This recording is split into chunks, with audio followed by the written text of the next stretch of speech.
Well, good morning. Thanks very much for coming. My name is Craig Sewell. I own a small business.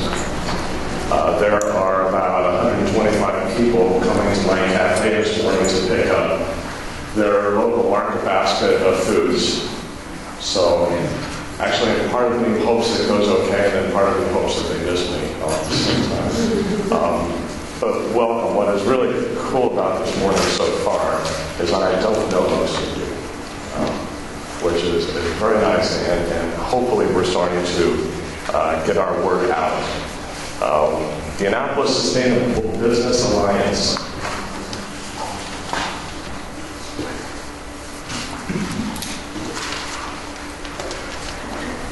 we formed in, I think, June or July of last year. We started meeting in the back room of Tsunami on Main Street. We incorporated in a meeting in my cafe. We have a very energized board of directors. We have a very interesting and I think compelling mission. So what we'd like to do with you today is to explain to you exactly what it is that we're doing, the value that we're hopefully bringing to the small independent business community here in Annapolis, and even more than that, what our action plan is going to be going forward. I also want to, in the next 10 minutes or so, give you an idea of the sort of groups that I've been talking to lately, the sort of receptions that I've been given to the ideas that are going to be expressed today. Because it's actually been very, very good, and I'm very encouraged. A few thank yous first, and a couple of introductions. First, thanks to Gary Amos and Hardin for the coffee and breakfast pastries today. Special thanks to Marilyn Hall for donating this to us today. Encourage you to visit the galleries, to take classes here. I'm sure I don't need to tell anybody these are very difficult times for nonprofits. And we need to do everything we can. One of the values of locally owned business is that we tend to support charities and nonprofits more than any other business segment. And so at this particular time, they need our assistance now more than ever.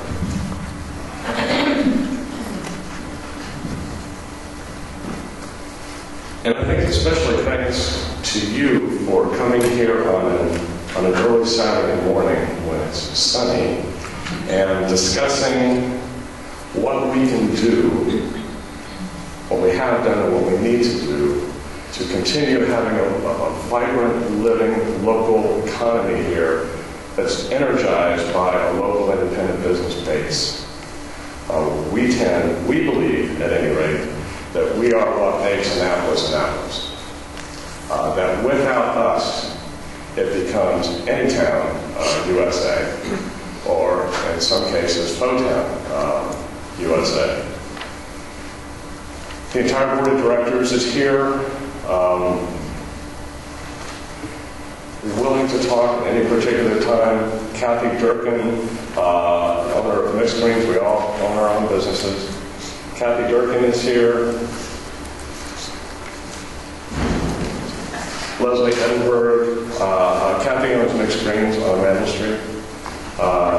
Leslie Edinburgh is here, and she's with Marilyn Hall. Andrea Wheeler owns this co-owner of Eagle Wheeler on Countertops. Dick Lawn is here. Janice Holmes, one of the owners of Annapolis Bookstore. Will Small, Will's in the back of the room. Will Get It Done, IT. Elizabeth Ramirez, Whimsy Cove, Art and Framing in Edgewater.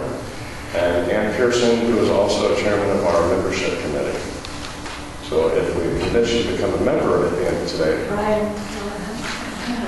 And Brian at 49 West. A couple other folks. I just was introduced to Heather Graham. Heather is in the back of the room. Heather is with Senator Cardin's office. She has some handouts on the American Recovery and Reinvestment Act. So these are potential, these are funded changes to SBA rules and whatnot coming out with the stimulus program. So she has plenty of these, so please contact Heather. I want to especially thank our sponsors. These are people that have been with us from the beginning. And our sponsors are, and you will be hearing from some of them today, two of them are two of our community banks. Commerce First Bank, Tom Bolander, senior lender from Commerce First, will be on a panel later on this morning.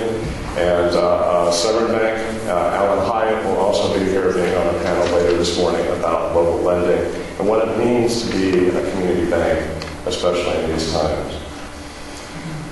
The Squires Group is a sponsor. Nancy Squires is a very good customer of mine. You've probably not heard of the Squires Group. They're a software development company. She came in for lunch one day, and I said, Nancy, you got to join the association, and she wrote me a check as a sponsor, being very involved with the local business movement.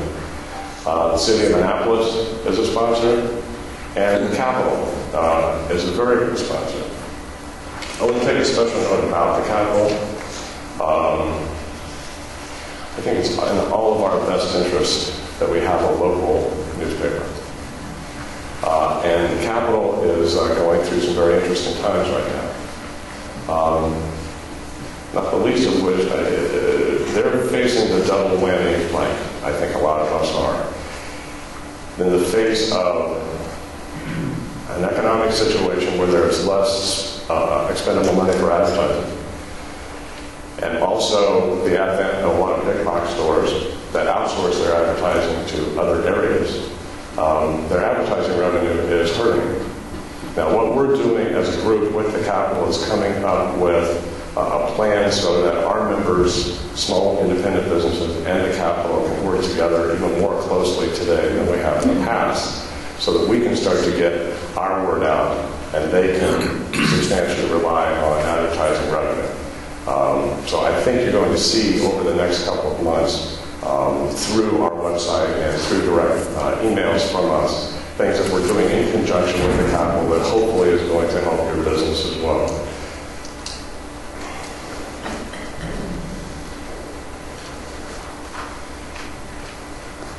When we first started this, we came up against a very similar question, which was, that's all Annapolis needs is another business association. We have ABA, we have Main Street, we have West Street, we have Eastport, we have Maryland Avenue, we have the Chamber. What do we need another trade association for? So it's been our mission to define ourselves through our actions and our policies to try to define to the local business community exactly what it is that we are attempting to do. And through this conference being, I think, the culmination of that process, at least for the time being, to try to bring together different entities and talk about the vital importance of public policy and fertilization of the community to support the local independent businesses. I've been asked frequently over the last couple of weeks to give talks to different groups. And it's been increasingly that these talks have been billed as the alternative economic viewpoint, which I never really thought of before. But given the lead-in, I'll take it. The alternative economic viewpoint, for instance, being, given the mission of public policy, or some governmental agencies, for instance, to bring jobs to Anne Arundel County. Jobs, jobs, jobs. That we need to have jobs. And what we measure is the growth of jobs. Target came to Annapolis and brought 228 jobs. Headline. 228 jobs that did not exist before Target opened its World Center. Beneath the sheets, 218 of those jobs were part-time. The remaining 10 jobs, the highest wage is $11 an hour. Now we measure that, however. Now how many local jobs are going to be lost or potentially how many local businesses may need to go out of business because of a target. We don't measure that. We don't measure that because it's an incremental loss over a period of time. And one of our missions, for instance, is to enact and to discuss with governmental agencies to try to start measuring these sort of phenomena so that we can actually get a handle economically on what these sort of developments are doing to our communities. So yes, they're creating jobs, but are they doing it? So the alternative viewpoint, and I'll give you one other quick example.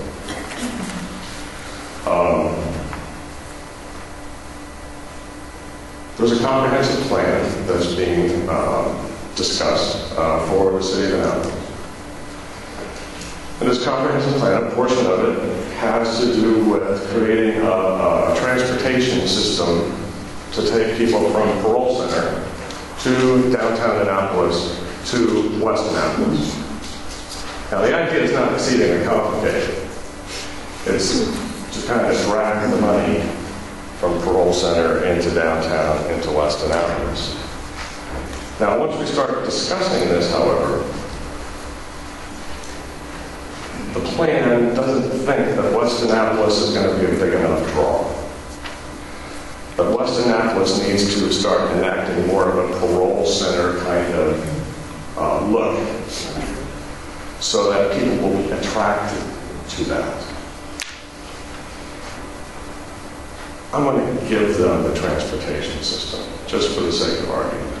But my point being is, if we're going to take them from Parole Center, or as I'm increasingly calling it, the folk town, let's take them to the town.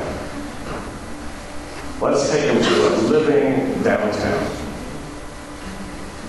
There are 22 empty storefronts on Main Street. There is not a comprehensive plan in place to address that. There is a Main Street Association that has just been started, that I have actually great hopes for. And part of the Main Street mission is to not only identify these 22. By the way, I was in the meeting 2 days ago where I said this and was told there was only 18, not 22.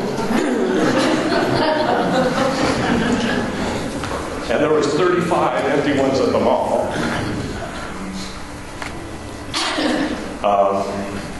Part of the mission of Main Street is to identify these things, and then to do a business mapping of for instance, in this case, Main Street. All right, we have enough t-shirt shops. We very well could have enough ice cream stores.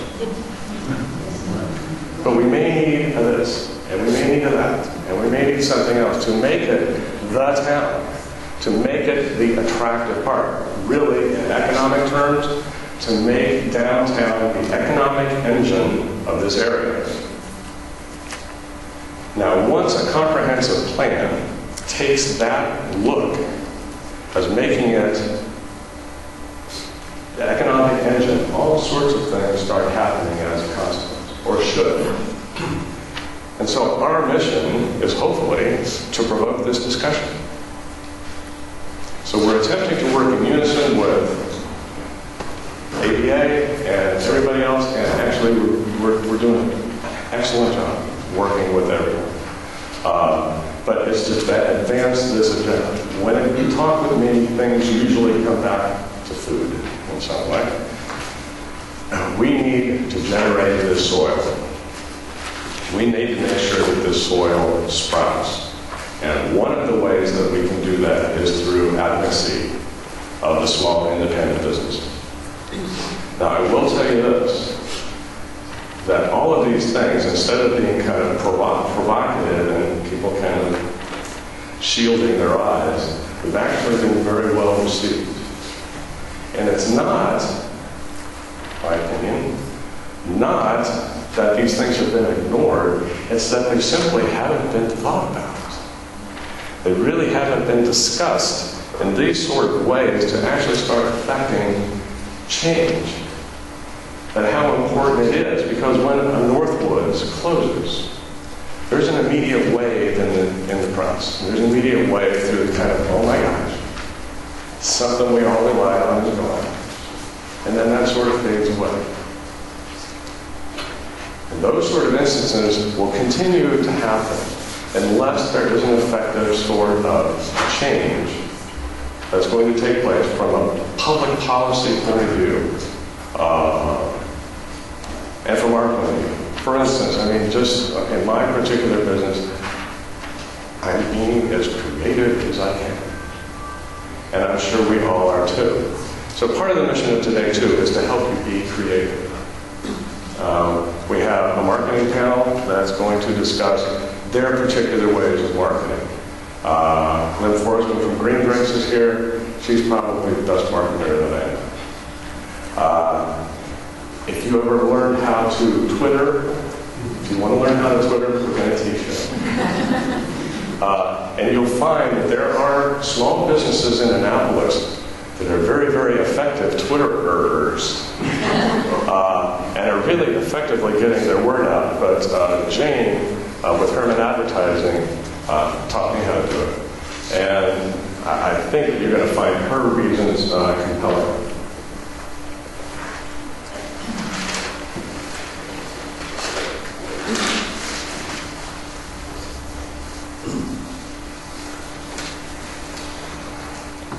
Following our marketing panel, we're going to have a food panel.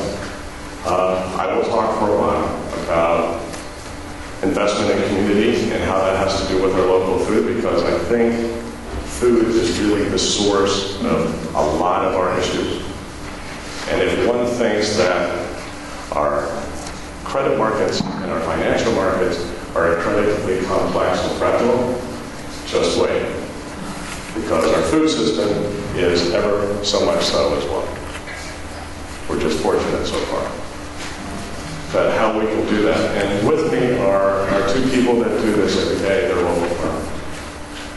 So David Smith and Warren Turner. David has a sustainable farm in Baltimore County. I've known David for going on 3 years now. And he's in my place every week. Warren Turner has a little farm in Columbia, and he's also president of Farmers for Fuel. And Warren, it is Warren's positive that we can regionally create enough fuel to sustain ourselves by using sweet sorghum and non-food crops and whatnot. Very compelling discussion. Our final panel will be on lending with our two bankers that I mentioned before. In their mission, I've given them a number of questions I would like for them to answer for us. And the other thing is that I want us to see that our bankers are not our enemies. That our bankers are in this bathtub with us. And they have the same goals that we do, that they want to be able to sustain and survive for the next few years, and what they need to go through, even with TARP and community redevelopment and those sort of things, and other things they have to do, but what their commitment is to the community. One word on sustainability, and then I'll introduce our current speaker. Sustainability is part of our name, the Annapolis Sustainable Business Lab. Sustainability is probably the most misused term these days that you hear. You have to have a sustainable business. Mostly what people mean right now is not sustainability, but survivability. If we can sustain this, which just means survival, sustainability is an entirely different concept. And sustainability meaning that the things that we do today, drawing upon the resources and being creative as we can be with our resources today, does not diminish the ability for future generations to do the same thing. So part of what we do is, by definition, green. It's by definition environmental. It's by definition socially responsible, because you can't have economic growth at the consequences of the environment or the consequences of human resources. They all need to work together for sustainable growth. get our message across, we need to do some very basic things. We need to change measurements, we need to change attitudes, and it is, in fact, happening if we continue on this path. So at the end of the day, hopefully we're going to come up with an action plan so that everybody walking out of here knows what we're going to do and knows how we're going to be taking these next few steps, because the ground is fertile, I will tell you. And we've been asked, get back to us on this. Maybe we'll get around to talking about market house too today. Because we do, if you don't know already, we have our proposal. I was on a conference call some time ago, last fall actually. ASPA is a chapter of a national group called BALI, the Business Alliance for Local Living Economies. BALI is a networking organization, a support organization. It's one of those organizations that when we kind of started this, we knew they were there. But we thought we had all these really great ideas, and then we started exploring it with BALI and figure out there's a lot smarter people than we are that are thinking about these a lot longer. So they're an excellent resource. Every month we have BALI roundup calls that I get on phone calls, conference calls with people from literally all over the country that are doing this very thing in other areas. They're doing urban farming initiatives, they're doing green jobs, they're doing Main Street projects, they're doing all sorts of cool things. Last November, I believe, I was on a conference call with two guest speakers. One was Michael Schumann. Michael is now part of BALI's staff and is stationed in Washington, D.C. And the other was StacieMitchell. Stacie was talking to me. I mean, through that conference call, you were talking to me. She came up with a number of bullets that I got off that phone call, and I just went, that was the most useful phone call that I've ever been on. And that's pretty what started this whole thing, is to get Stacie to come and talk with us today.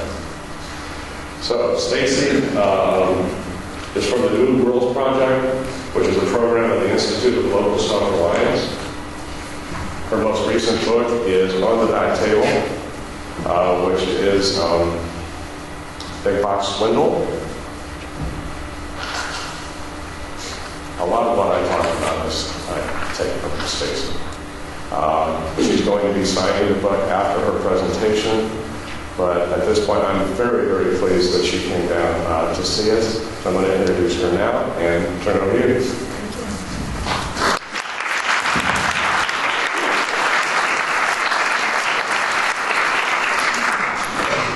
Good morning. It's wonderful to be with you today. I'd like to thank the Annapolis Sustainable Business Alliance for organizing such a forward-looking event at a time of such uncertainty. I think this is an opportune moment really to reflect and to plan, and I'm delighted to be able to be here to maybe help you do a little bit of that today. And I want to thank all of you for coming out this morning, especially on such a beautiful Saturday. One of the consequences of all this lovely sunlight is that it's quite bright here. My slides are going to be a little dim, but I think we'll be fine. Mostly illustration background to my talk. This morning, I want to make a case to you that strengthening locally owned businesses ought to be the centerpiece of our economic development strategy going forward. And that's quite a departure from the way that we thought about economic development up until now. We have assumed and really focused on the idea that the key to prosperity is big business. And it was bringing in large firms from away. And this has been such a strong conviction that we have, our public policies have really, in so many ways, been oriented towards driving that kind of economic system. You know, we tend to think of our economy and the shape of our economy as sort of something natural and inevitable. You know, we think of consolidation and big business as being sort of like the one that has come about through these invisible market forces. But if you really begin to look, the shape of our economy has a lot to do with the kinds of public policies that we've put in place over the years. And there are numerous examples of ways in which our public policy has long been biased in favor of absentee ownership over local ownership, big over small, national and global over community. For example, our farm policies, our federal farm policies, provide lucrative payments to large commodity growers whose food is destined to become processed food distributed around the country and around the globe. But we don't spend a dime subsidizing farmers that grow vegetables and meat for a local market. You begin to look at our banking policy and digging through our state and federal banking regulations, and you likewise find there a whole host of ways in which our policy seems designed to give massive financial institutions a distinct advantage over local community banks and credit unions.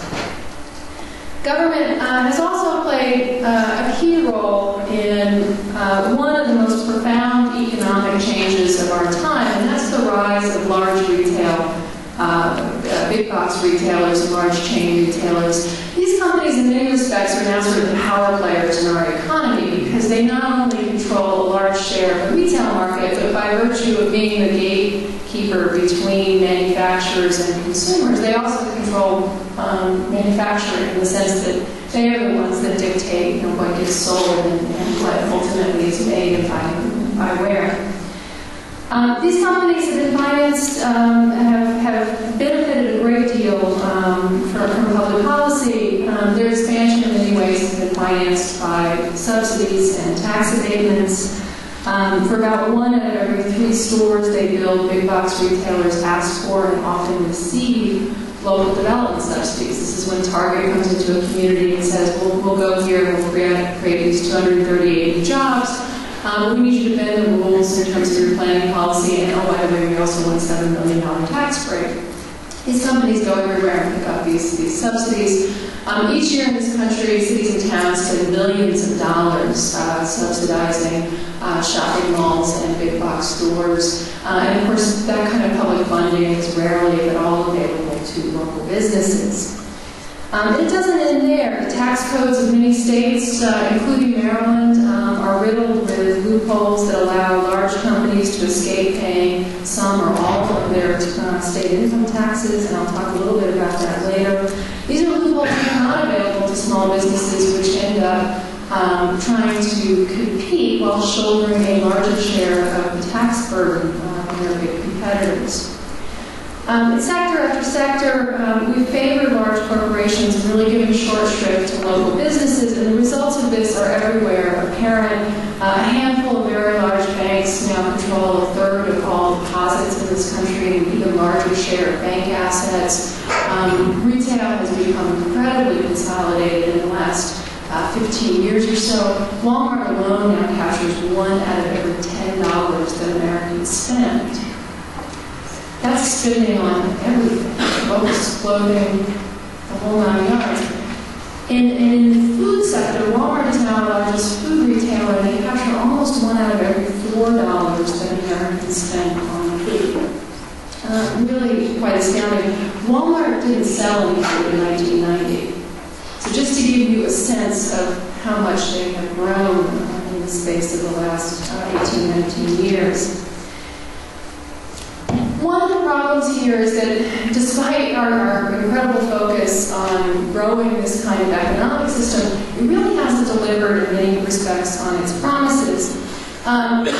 Just last month, a council of local governments in the St. Louis metropolitan region released a report that found that despite the fact that cities in the greater St. Louis region had spent $2.5 billion subsidizing shopping center construction, there had been no growth in either retail spending or retail jobs. In fact, there had been something of a contraction. And the reason for this was pretty straightforward. For every new dollar in sales created at that new shopping center, there was $1 in sales lost somewhere else, and the result has been small business closures, job losses, and layoffs that have equaled and even exceeded the number of new jobs created by all of that development that $2.5 billion in taxes helped to pay for. And we're learning also that this economic model is incredibly expensive. It's expensive in at least two regards. One is that it's highly fuel intensive. You know, we think of Walmart and Target as retailers, but really the business they're in is distribution. And they specialize in distributing massive amounts of goods around the planet and across the country. And as they expand both here and abroad, global shipping has emerged as one of the fastest growing sources of greenhouse gas emissions. And not only do the goods that we buy travel ever longer distances, but so do we. Since 1990, the number of road miles that the average American household drives each year just for shopping has grown by more than 40%. That's an extra 100 billion miles on the road each year and an extra 40 million metric tons of carbon dioxide just for shopping. When I first came across that statistic, I wondered, and it's from the U.S. Department of Transportation, I wondered whether Americans were going to the store more often, if we were taking more shopping trips. But in fact, no, we take about the same number of shopping trips as we used to. The difference is that each trip on average is a few miles longer. As big box retailers have expanded, they have not only shifted shopping to the fringe, but they've also made shopping less of a neighborhood activity and more of a regional one.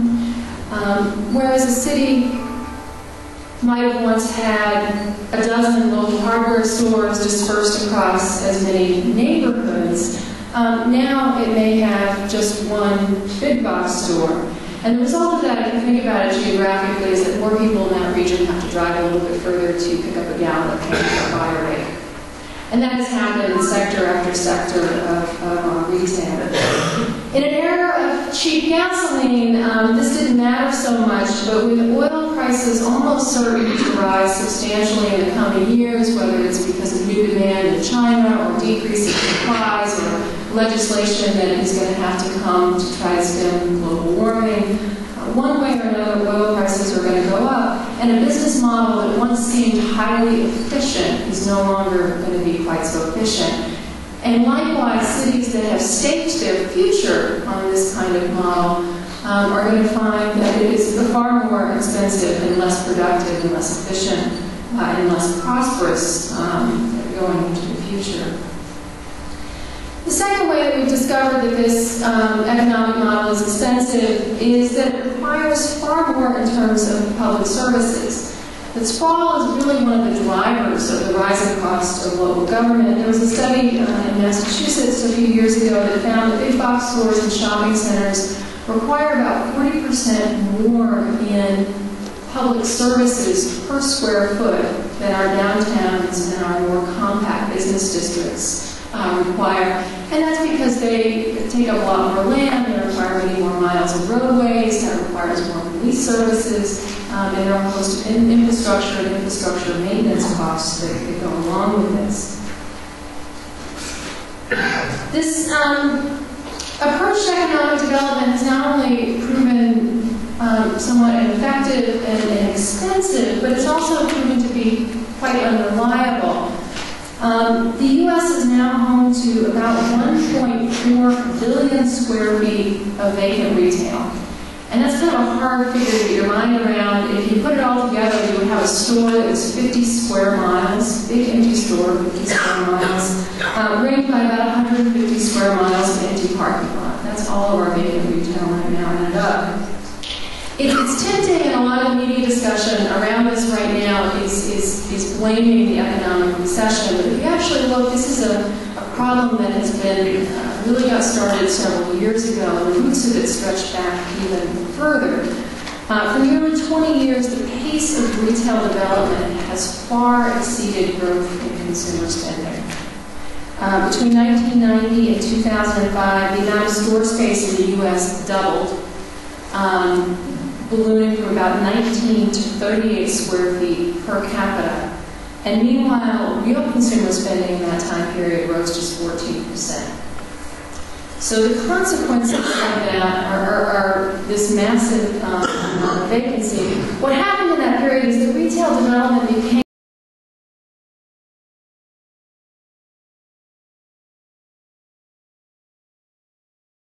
not by satisfying growth in demand, but rather by stealing and cannibalizing sales at existing, first our downtowns and then older malls and other big box stores. And with plenty of land out there zoned for commercial development, and cities eager for anything that looked like growth, developers and retailers have encountered a few constraints to continuing this building process and to overbuilding, and really no incentive to redevelop older centers and vacant sites. For the retail companies, the strategy is really all upside. These buildings aren't particularly expensive, and consumers are always sort of attracted to what's new. So this merry-go-round really works quite well for them. But of course, for communities, there are huge downsides and real costs to this. And that, in a way, I think therein lies what is one of the central problems with our current system. As our economy has become increasingly controlled by a relatively small number of very large and very far-flung companies, a vast distance has opened up between those who make the decisions and those who feel the impact of those decisions. Our communities and our local economies, in a sense, are now largely in the hands of absentee landlords, and that has real consequences. Last October, this was not long after the financial crisis had hit the front pages. I was giving a talk in a small town in Maine, which is where I live. And one of the other speakers was a local banker, a longtime community bank in this particular town. And he talked about how banking at his bank is all about relationships. He said he gets to know the people who come to him for loans, and if the borrower is an entrepreneur who's looking for a loan to start a new business in town, he knows where that business is going to go. He's familiar with the downtown. He's probably going to be a customer of that business, and he knows things about that borrower that no distant bank could ever know. He knows that they're trustworthy. He knows that their idea really fits with the community. And he also gets to know people who come to him for mortgages, for home loans. He does not, he said that night, offer mortgages that people can't afford for two very straightforward reasons. One is that those loans are likely to stay on his balance sheet. They're not going to be diced up and sold off to Wall Street, so he has to live with them. But also because he doesn't welcome the prospect of having to execute a foreclosure on family irregularities at the grocery store, right? His bank's fortunes are inextricably linked to the economic well-being of the town and its residents. Big banks are not bound to communities through the same mutual self-interest, and the consequences, as we have seen, of that separation can be quite catastrophic. As we think about where to go from here, it seems to me that a shift in favor and a focus on local enterprise, on local and regional production, and businesses that are rooted in community makes a good deal of sense. For one, the creation of one locally owned business invariably leads to the growth of other local businesses. Several studies have found that if you spend $100 at a local business, it generates far more local economic activity in your community than if you spend that same $100 at a non-local business, a national chain. A study in Chicago, for example, examined a group of local businesses and compared them with a group of chains competing in the same categories. And what it found, this was from Civic Economics, what it found is that if you spend $100 at this group of chain businesses, it creates about $43 in additional economic activity within the city. You spend that same $100 at local businesses, and it generates $68 in additional economic activity in the community.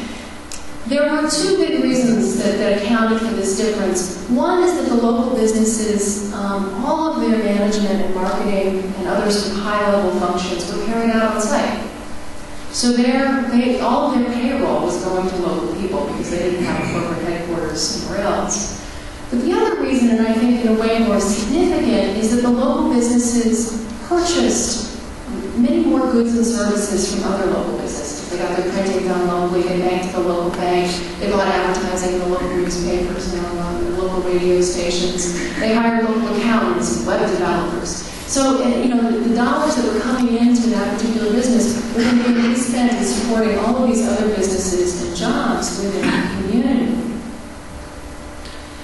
The chains, of course, in contrast, really didn't have any need for those goods and services, and more of the dollars that went into them were siphoned out. That extra money that stays and circulates, that extra $25 for every $100 spent, can really add up if you begin to think about what everybody spends. There was another recent study in Grand Rapids, and you probably can't really see that, but Grand Rapids, Michigan, that found that if everybody in the community shifted just 10% of the spending they were currently doing at chains and online and non-local businesses to local businesses, it would create over $140 million in new economic activity locally and about 1,600 new jobs. Many of the jobs, if you think about it, that are part of this, that local spending really creates a whole web of local economic relationships and linkages in the economy.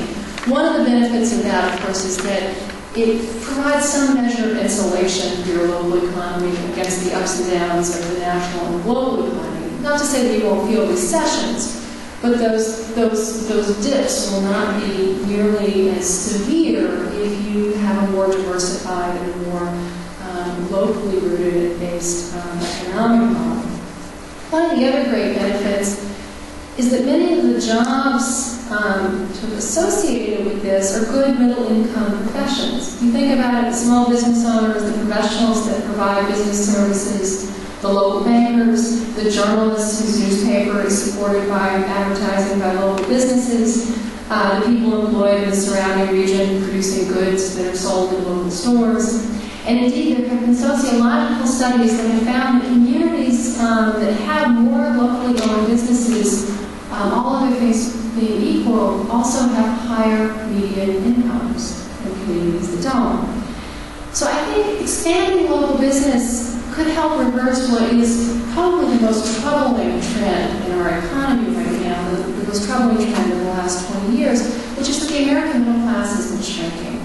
The share of the nation's income flowing to the broad middle has been shrinking, and meanwhile there are growing numbers of families that belong to the ranks of the working poor. And the argument that I make in my book is that this is a trend that is very much connected to the Walmart economic model, because it is those retailers that they have systematically undercut several key pillars of the American middle class. Tens of thousands of small business owners, families supporting often small businesses, and also good-paying manufacturing jobs that have been pushed offshore because of their sort of relentless pressure on manufacturers to cut prices. And what they have given us in turn is an economic model that you can trace all the way from the young woman who's the clerk at the store, at the Walmart store, all the way back to the young woman in China who made that good, to a string of low-wage, poverty-level jobs. So it's no surprise to me that as this model has grown, we have had this squeeze on the middle class, and more people who work full-time but don't make enough to support themselves, much less their families. I think we can reverse this trend, or begin to reverse this trend, by focusing on strengthening our local economies, putting ourselves and our neighbors back to work again. A second reason why our local economic focus ought to be local enterprise is one I've already touched on. In the future, economic efficiency will increasingly be determined by the amount of fossil fuel required to produce something and deliver it to the customer. And that's a change that will strongly favor local enterprise. Communities that have gotten ahead of the game and restored some degree of regional production of food and energy and goods will be in a much better position to flourish and prosper in the future because of this. And this is something that should extend not only to production, but also to the household energy use as well. And here the key, I think, to improving efficiency, is not only shifting, not only becoming more efficient in terms of our appliances in our homes, and not only shifting to renewable power, but also reducing our need to drive.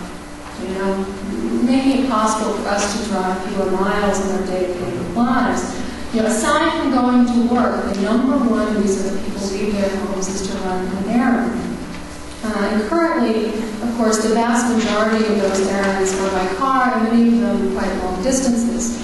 What we need to think about doing is bringing more businesses to our neighborhoods. This is a local grocer that just opened in my neighborhood, residential neighborhood in Portland, Maine, as well as bringing more neighborhoods to our business districts, so that it becomes possible to find those goods and services close to home. Reviving local business would also strengthen the community, the social fabric of our communities. There have been several large-scale sociological studies, I talk about them in some detail in the book, that have found that cities with a larger share of their economy in the hands of local businesses are also healthier on a variety of social and civic measures than communities that are dominated by a few big businesses. Small business communities have lower rates of crime and other social maladies, and the residents tend to be much more engaged. They belong to community organizations in larger numbers. They attend school board and city council meetings more frequently, and they actually even vote more often than communities. And these are, of course, studies that control for all of the other factors, that education and so forth, that influence those things. If you control for all of those things, places that have lots of small businesses are much more engaged civically and much stronger social fabric. And I think the reason for this is not hard to discern if you hang out in a downtown or in a neighborhood business district and watch what people do. And what you see in these places is a lot of meaningful loitering. People hanging around, talking to their neighbors, running into people that they know, going into stores where the person behind the counter knows them by name and has a connection to them. Maybe their kids go to the same school, maybe they serve on the same board, but it's a series of relationships. These little interactions that we have, and you know this if you run your errands this way, these little interactions that we have, they're casual and they're informal, but collectively they add up to something very valuable, something sociologists call social capital. And it's through these casual exchanges that we develop a sense of belonging, that we lessen social divisions, and that we learn about and develop a concern for the problem of others and for things that are going on in our communities that we wouldn't know about otherwise.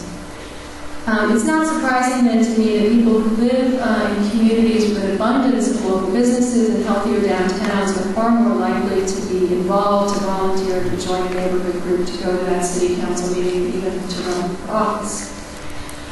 These interactions, of course, also have economic benefits. These little exchanges, entrepreneurial ideas are hatched, investors are found, jobs are created and filled, and of course, reviews of the latest new store or restaurant are passed on. As I said, they're casual and they're informal, but they're incredibly important, and they're something that we've not paid very much attention to from a policy standpoint.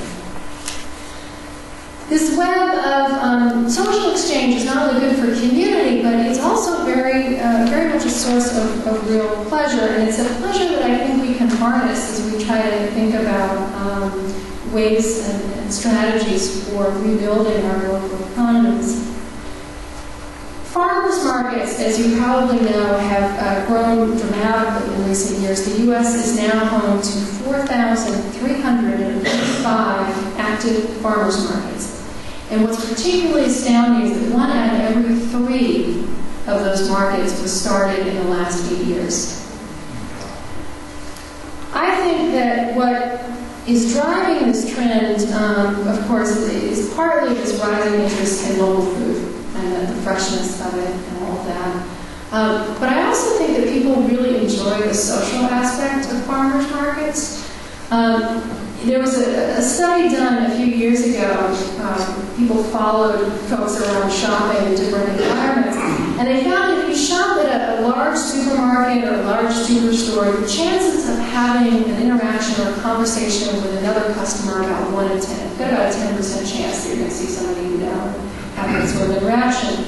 But if you go to the farmer's market, your chances of having a conversation with someone else are greater than 6 in 10.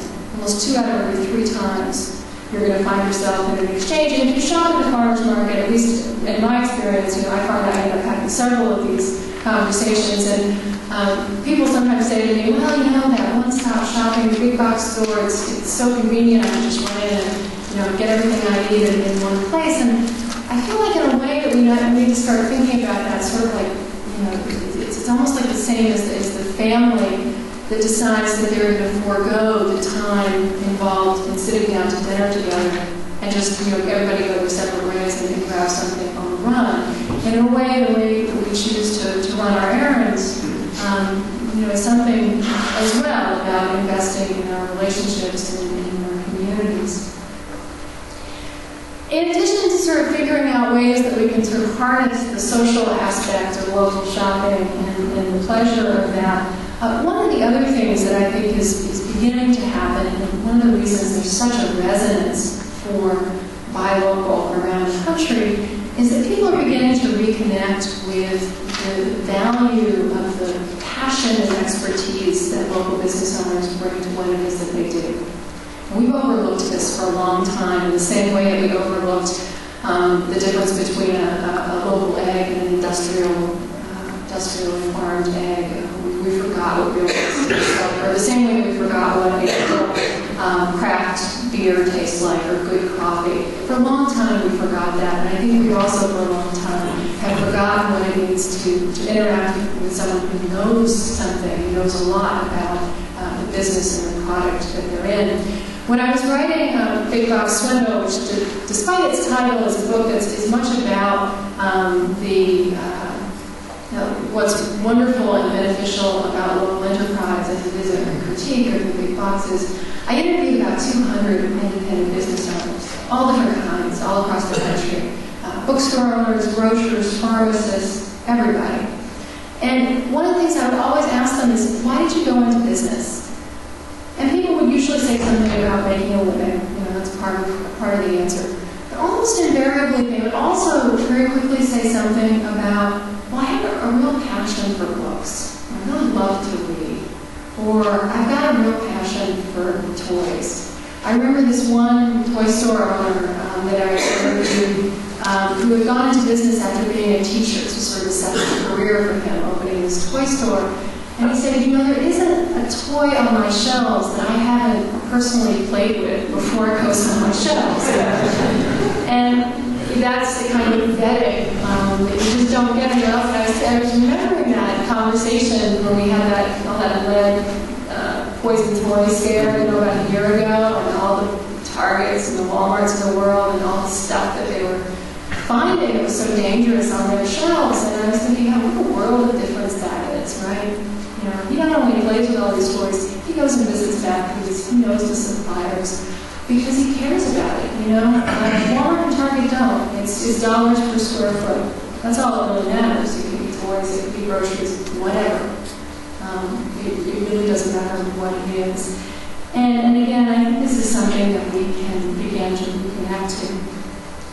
So I want to shift gears, and I want to offer you some strategies for ways that we can grow local businesses and begin to shift our economy.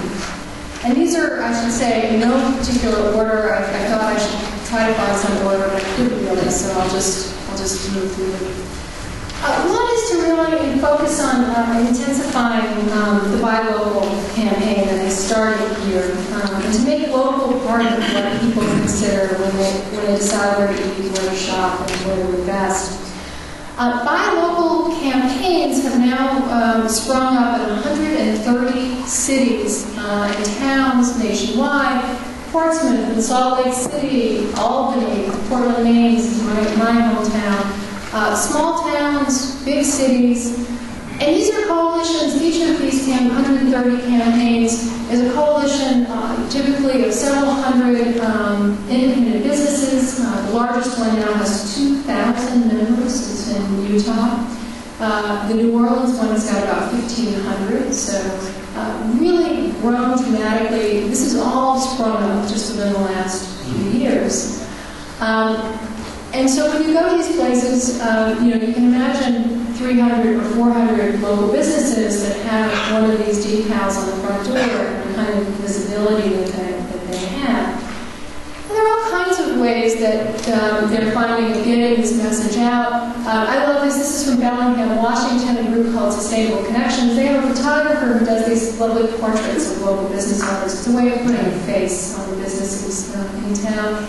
There's, you probably can't see, but in the orange is a quote from a local business owner about the community, why they're there, their connection, and think local first. We depend on each other. These posters are many different versions, different businesses all over town. In Portland, we copied this shamelessly. This is Macucci's Grocery, a great local Italian, 50, 60-year-old Italian grocery store. That's the family that owns it. And we use our posters particularly to drive people to the online directory. Find your independents. Independent businesses are real people, and we can help you locate them. There's no end to the posters, holiday theme posters, all kinds of ways that using storefronts and using counter space to get this message out. Thank you cards, customer thank you cards. This is from Louisville, Kentucky. This is going to be a bag stuffer. It can sit on the counter. Any number of things you can do with these things, but buy local, keep a little weird on one side, and then thank you for supporting locally owned independent businesses. And it goes on to list what you just did. You have more money in your local economy, you reduce the sprawl, and so forth. We do the same thing as a little tent that stands up. So you go into the local in Portland, you see these little tents standing up around shelves, where people use them, as I said, as bag stuffers. Local restaurants put them on their table, you flip that open, and there's some data, some information about local economy inside. Local directories, this is from New Orleans. They do these wonderful neighborhood directories there, because it's a big city, where to find local businesses. And the ideas go on and on. Tote bags, you see everybody walking around carrying these. Great way to say, show your support. Coupon books, this is the best-selling book in Whatcom County, Bellingham, Washington. It outsells Harry Potter and everybody else you can think of. It's filled with coupons, but also some real information and articles about local business. It's a great way of getting this out. Got a couple of vacant storefronts. They can become real opportunities to do a message in a big way in town. What these essentially are is that if you think about the number of people who walk by or go into a local business in any given day or any given week, that's a large number. If local business owners get together and develop some common messaging, the ability to have a very powerful marketing campaign, if you will, and to reach large numbers of people at very little cost is what these campaigns succeed in doing. And one of the other things that typically comes out of them, of course, is a lot of media coverage, features on local news and in the local newspaper, and that becomes an opportunity to reach an even larger audience, people who for whatever reason, don't walk past a local business in their day-to-day life. We are beginning to have some real evidence of the effectiveness of these campaigns, and it's coming from the local communities. I also want to tell you about a national survey that my organization did this year that began to show what the impact of this has been. We surveyed about 1,100 independent retailers in January. We asked them, how was your holiday season this year? Now this year, obviously, it was a very bad economic time. According to the Commerce Department, retail sales on average were down 10% year over year for the November-December holiday season. In our survey, we found that independent retailers in cities without buy local campaigns actually did better than the average. They were all over the map, I must say, but they averaged to down a little over 5%. And independents in cities with strong buy local campaigns were down less, only about 3%. This was the second year that we've done this. We also did this in January 2008, about that preceding holiday season, and we found this same gap, the 2 or 3 point gap between independent retailers in buy local cities and those in non-buy local cities. And of course, then everybody was in positive territory, but the relationship was very similar. And this was connected to this idea of buy local, seemed to be supported by the hundreds of people business owners who volunteered comments as part of this survey that talks about, I have more people coming into my store saying, I'm making a choice this year to do all of my holiday shopping in independent businesses, and just hearing about that from customers, that this had become part of the ethic, the shopping ethic in their communities because these campaigns have been going for so long. I think that these campaigns have the power not only to change the shopping choices that people have, but they begin to lay the foundation for all sorts of other things, and that's another reason they're so important. They build an organizational structure among independent businesses, and that's why what I think the Annapolis Sustainable Business Alliance is doing is so important, is it begins to bring local business owners together, and all sorts of good things that grow out of that. And the other thing that these campaigns do is they reach decision makers as well, and they begin to influence the choices that public officials make, and that other people in the community who are in a position to make a decision that could influence the economy in one way or another. These campaigns also reach those folks. One of the outgrowths of these campaigns, and what I'm going to put to you as a second strategy, is that they begin to foster greater linkages and mutual support among local businesses. We've had several local business owners in our campaign, and I've heard this from around the country, who said, you know, I started talking this buy local stuff to my customers, and then I started thinking about the things that I was buying in my business. And I thought, you know, maybe I shouldn't be banking at Wells Fargo or some big national bank. Maybe I should think about switching my account to a local bank. And maybe it's a place I can get office supplies that isn't Staples, and those kinds of decisions. And those things lead to all sorts of interesting relationships that begin to develop among local business owners that are not only economically fruitful, but also in other ways. We had one of our local businesses, Portmanteau, a woman who's been making wonderful bags, handbags, and luggage for 30 years in the same location in Portland. Building changed ownership, and her lease was not renewed. And she had to move her store several blocks down the street, and word sort of spread through the Independent Business Alliance that this was happening, and dozens of her fellow business owners showed up one Sunday morning and formed a fire brigade and moved her store in the space of a few hours. And of course, they also had the foresight to call the paper, and so they made for this sort of wonderful story that encapsulated the engagement community in a very quick way. These linkages, the strategy of developing linkages among local businesses isn't just about businesses, but it's also about government agencies and institutions. So local colleges, hospitals, nonprofit organizations, as well as local government agencies, county agencies, all of those folks should be looking at their purchasing decisions, looking at their purchasing policies, and are there ways that they can shift some of their purchasing and to create a local preference for what it is that they buy. More and more local governments, colleges, and all of these institutions are in fact doing that. They're buying more local food, and they're sourcing more of what they need from local businesses. The third strategy is to level the playing field. I mentioned at the very beginning of my talk, I talked about some of the ways in which we have tilted the playing field and disadvantaged independent businesses. And one of the things that local business alliances are doing is that they're beginning to go out and to change some of those policies, and it can make all the difference.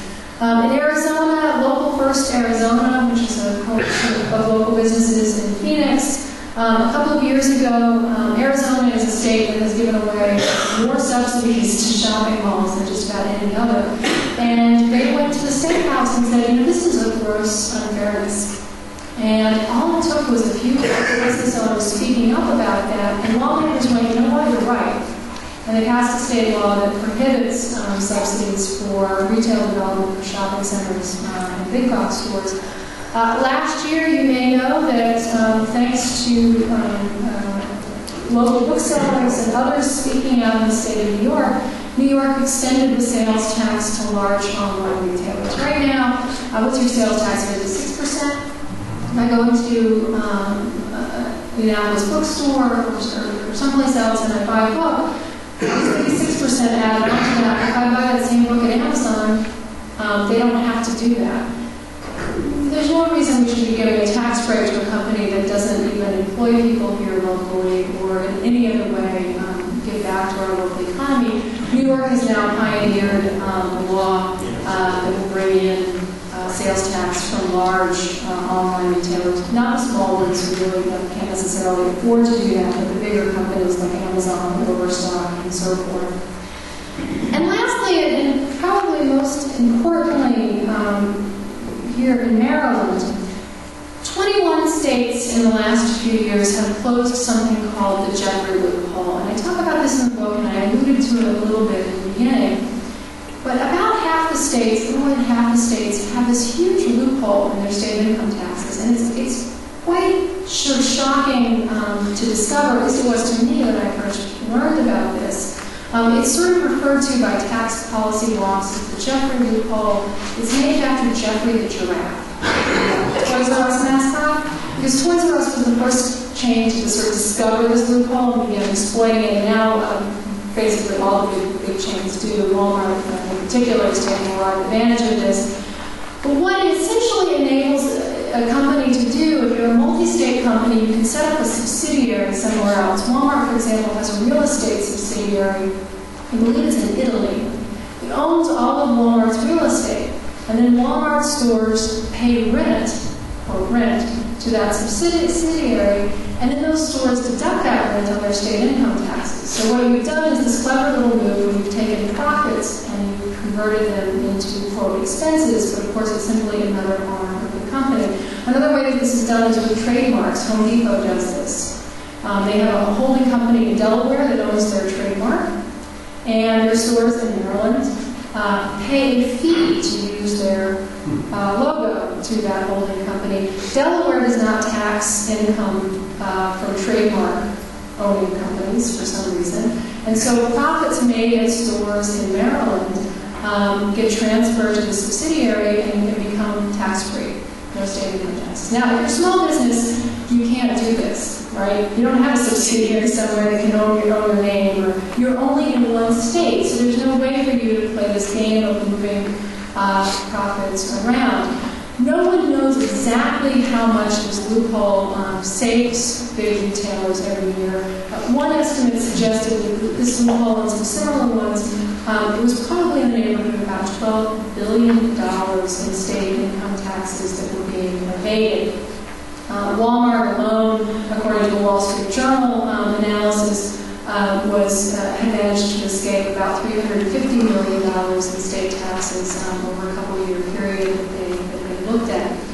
As I said, Maryland is one of the states that has this loophole. Closing it is very simple, and in fact, 16 states have really never had it because they always have this system in place called combined reporting, which means you add up all of your income. It basically prevents companies from moving things around with shell game. 16 states have already had that for a long time. In the last few years, 5 other states have gotten onto this, often because of the result of small business advocacy. Again, relatively small numbers of small businesses going to lawmakers and saying, hey, you looked at this is really grossly unfair. And once you say unfair, it really changes how they think about this issue. Here in Maryland, there have been several proposals to close this, and it is in the news right now. If you take a look. There's a commission that's sort of studying it, trying to figure out how big this loophole is and how much is leaking out. But there has been a lot of pushback, and a lot of it is coming from the business lobby, particularly the Maryland State Chamber of Commerce, which has pulled out all the stops every time folks have tried to close this loophole. There was an analysis done by the governor's office, I believe it was, or someone in the administration, that found that half of the largest corporations in Maryland appear not to be paying any income tax at all in the state. So if you come away today with any one thing you might get involved in, this is a great one, because this is going on right now, and it's been demonstrated in these other states. You know, a dozen small business owners making some calls and showing up at a hearing can really change how lawmakers hear about this, because they're only hearing the part of the business community right now, and they think what they're hearing represents all businesses, but it doesn't. So I would be more than happy to connect you to the folks that are working on this in the state that I know, and to help you learn about and engage in this. I don't think it's, as I said, it's a matter of a small number making some calls and showing up to a hearing. So that's number 3. 4, planning for local businesses. Planning and zoning tools at the local level are really powerful for shaping the kind of economy that we end up with. Our downtowns and our neighborhood business districts are wonderful habitat for growing new entrepreneurs, for getting new businesses started up. But we have to make sure that our planning policies and our zoning policies really support our town centers and our neighborhood business districts. And that means making these places in our comprehensive plans, designating these as the center of commerce. We can't continue to expect these places to be healthy. That's a retail leasing sign on a piece of vacant land outside of town that says, this is for lease. If we continue zoning as far as the eye can see for commercial development, we're just continuing to shift economic activity to the outskirts and really undermining the places that ought to be the core focus of our economy, the places that are best equipped to support small business. This kind of environment is terrible habitat for small business. Think about it. You've got to erect your own building. You've got to be freestanding. You've got to have a big sign because you're a new entrepreneur. No one knows you, so they're going to drive right by. This is not becoming part of an active business district. This is an environment that's very well suited to national companies, not at all well suited to local entrepreneurs. And yet, this is what we zone for.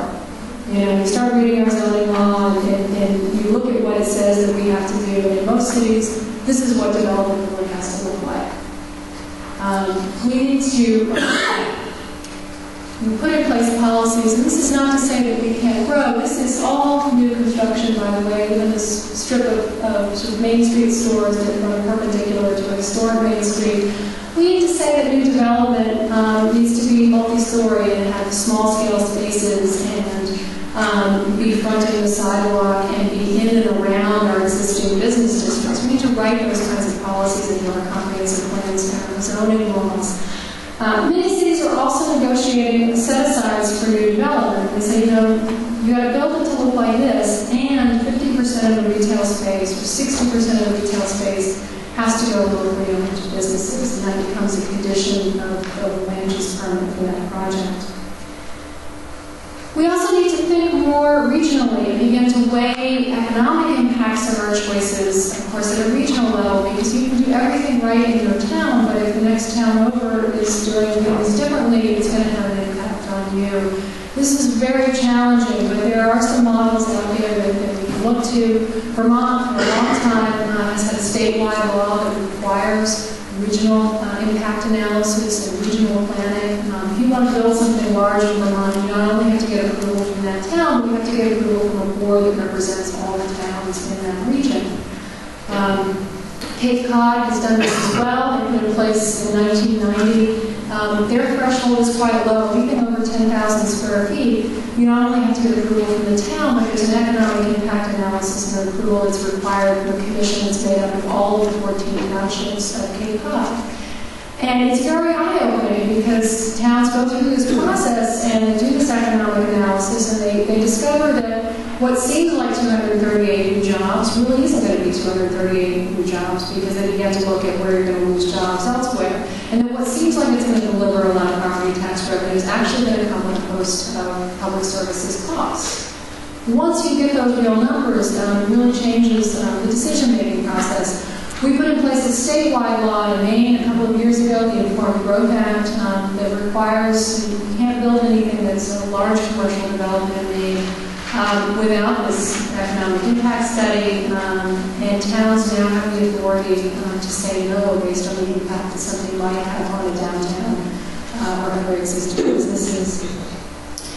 6, we need to develop very deliberate and specific small business development strategies. We don't do this, we haven't generally, as communities, done this very well. And what I mean is thinking about what is it that we're missing in our community, and doing the sort of market analysis to say, what is it that we have consumer spending power that can support that we don't have? Isn't being satisfied by in a business? And begin to develop a very targeted list of the types of businesses that you would like to grow in your community, and then developing some strategies around each of those. It can be done, but it requires a really concerted effort and a long-term sort of planning. All of these are new businesses. We've had, you may know, in the last few years, we've had over 300 new independent bookstores open up in this country, which is quite a dramatic difference from what it was in the 1990s, when you could count on one hand the number of new independent bookstores opening. Of course, there were many hundreds closing every year. Hardware stores now. We've had many new independent hardware stores, including Logan Hardware in Washington, D.C.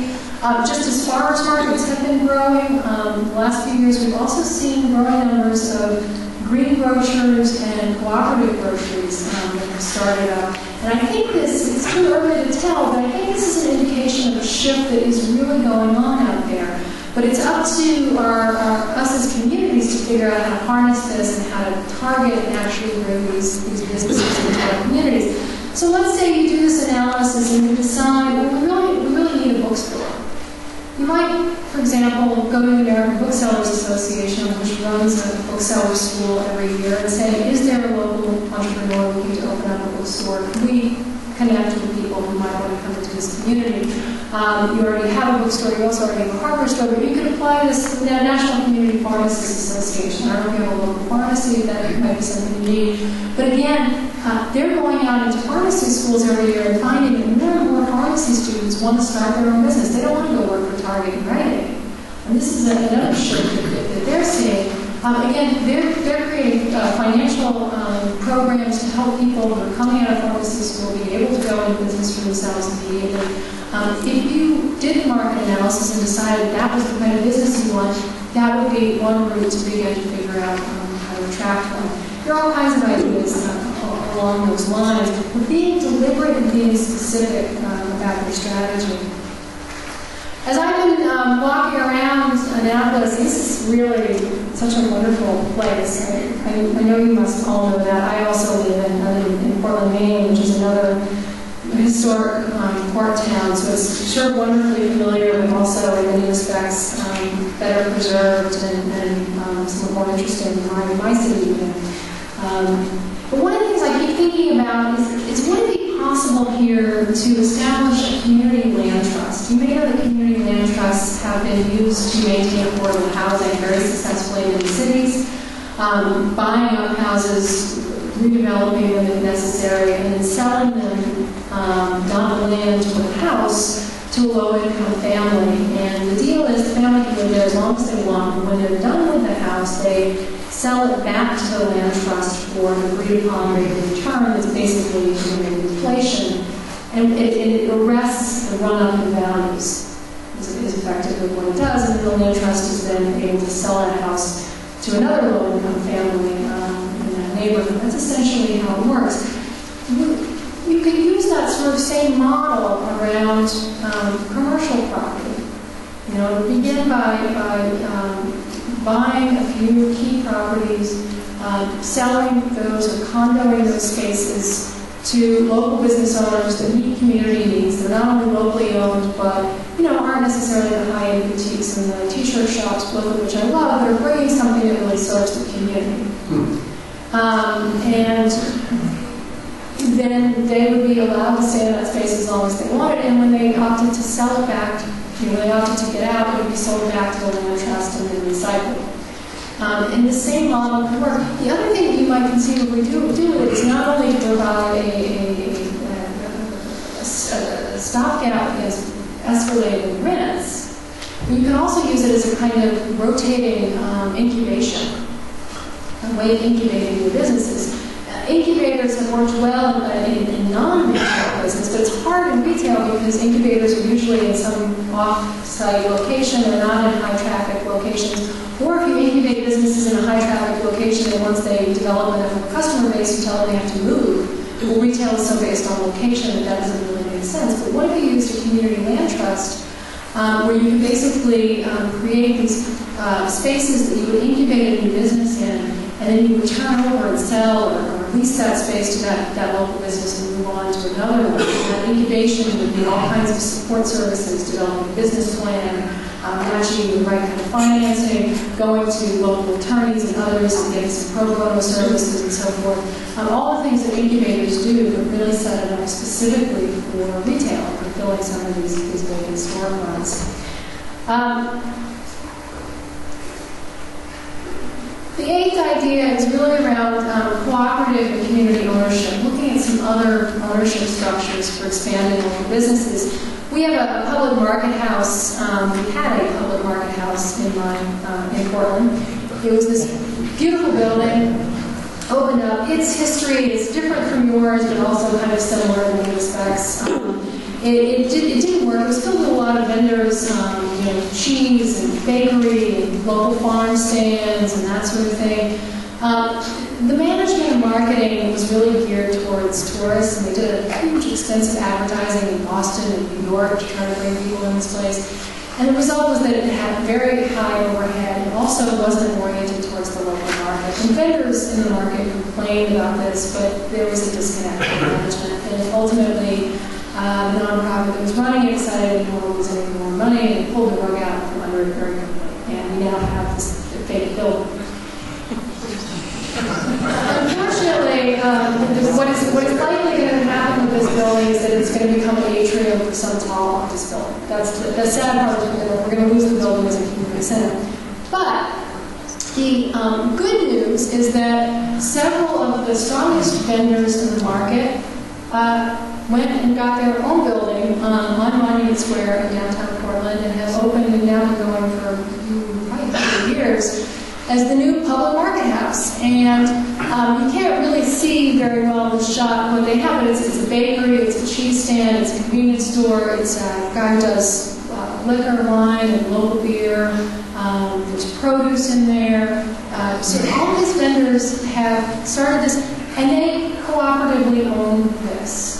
And the difference is that they're the ones who are managing it. They understand the market, they understand the local market, and they've been much more successful. This is a profitable operation because they own it and because they manage it themselves. It's in the center of town. It really serves the community. It's not, tourists like to go in there because it's an authentic place, but it's not oriented towards them. And the other thing about it is that it's located where we have a farmers market in summer, and so there's this great synergy that goes on between the public market and the farmers market. The way that I said this worked is it was an alternative ownership. It was a vendor-owned, cooperative-owned approach, and that's what made it work. Cooperative ownership and community ownership is really spreading as a model. This is a Powell Mercantile in Powell, Wyoming. It's an affordable apartment store, houseware store that's owned by 800 families who each bought $500 shares. There are now about a dozen of these department stores, including a couple that have started up in New England that are community-owned. And the reason that they work, the prices are quite competitive for a lot of the big box stores, and the reason is that they don't have to service a debt because they're financed up front with that capital. And they're also financed by people who are not expecting double-digit returns, so they don't have to pay out. They can keep prices low and reinvest what they have. Again, another way to begin to think about growing business. It doesn't necessarily have to be a private entrepreneur, but it could be something else. Number 9 is bringing back the middleman, and I think Craig is probably going to talk about this. This is a wholesale market for local vegetables and produce. One of the parts of our economy that has been especially devastated, the local businesses have had a hard time, the local farms and the local producers have had a hard time, but what's really missing is the stuff in between, the stuff that connects the local farms and the local manufacturers with the retailers and so forth.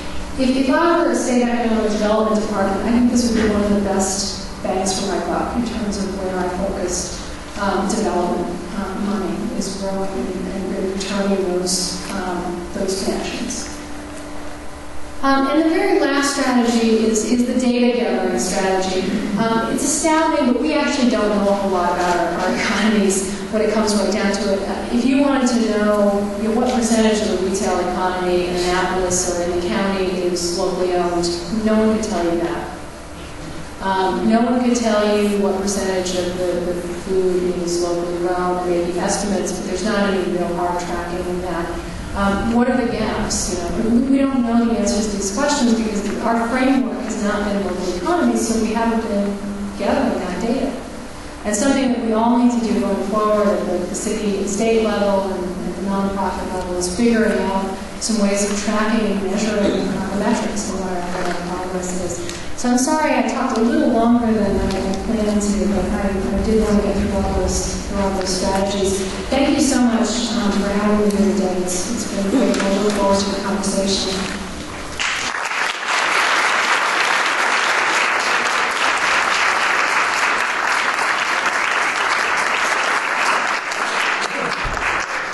I might add one more thing.